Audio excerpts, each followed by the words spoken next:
my friends. My name is Michael James Meddy. I'm a Catholic musician and a speaker, and this is my daughter. Trinity! Trinity is full of bubbliness here. We're excited because we're heading to Panama to play at World Youth Day in less than 4 days. We're flying out on Monday, so we're super excited.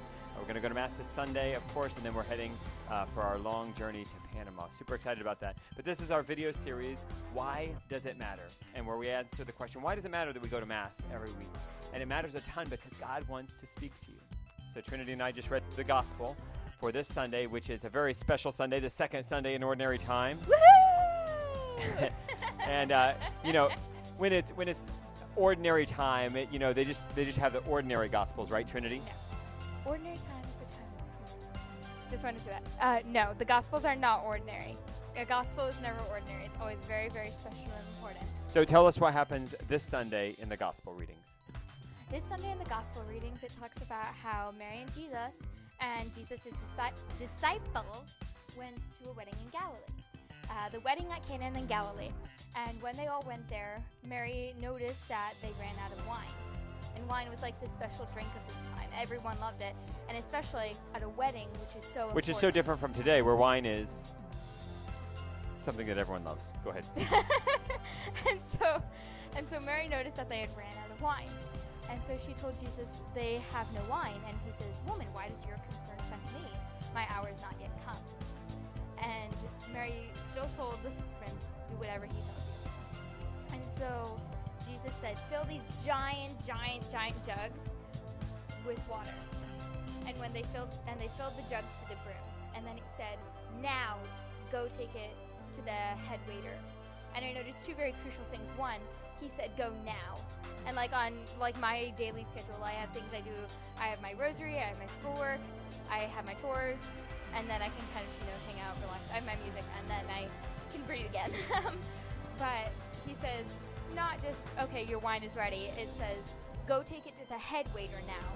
And to the head waiter who has tasted all this food and all this wine, and he knows good from bad from best.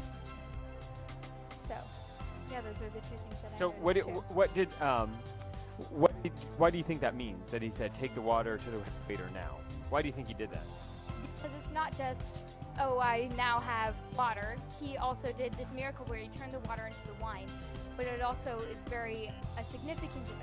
That's He not right. only did the miracle, but he also made it the best wine, and he made it really, really big. Yeah, when the waiter brought the wine to the bridegroom says, oh man, normally they save the good wine, they do the good wine first, and when people are drunk, then they give them the rest of the whatever stuff. But you have saved the best wine for last. And I think that was telling for me to say that God wants not just adequacy for us. He doesn't just want, whatever to get by, but he wants super abundance. He wants, overflowing goodness. And the thing that stuck out to me was that Jesus was obedient to his mother. He was obedient. And there's a commandment about that, being obedient. That commandment is? Honor your father and mother.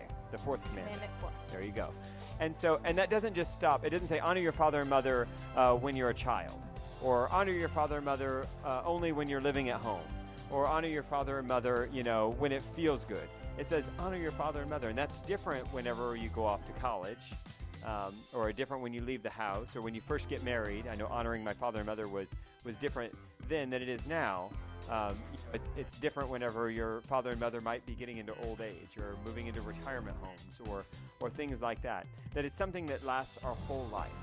And I think that's what stuck out to me, that there's a fruit that comes from obedience. That being obedient will yield super abundant blessings and graces. So that's how God spoke to me and Trinity. Make sure you go to Mass this week because God wants to speak to you. And if you have a chance, say a prayer for us. We're going to be at World Youth Day in Panama City next week. Super excited about that. So go to Mass. Go with God.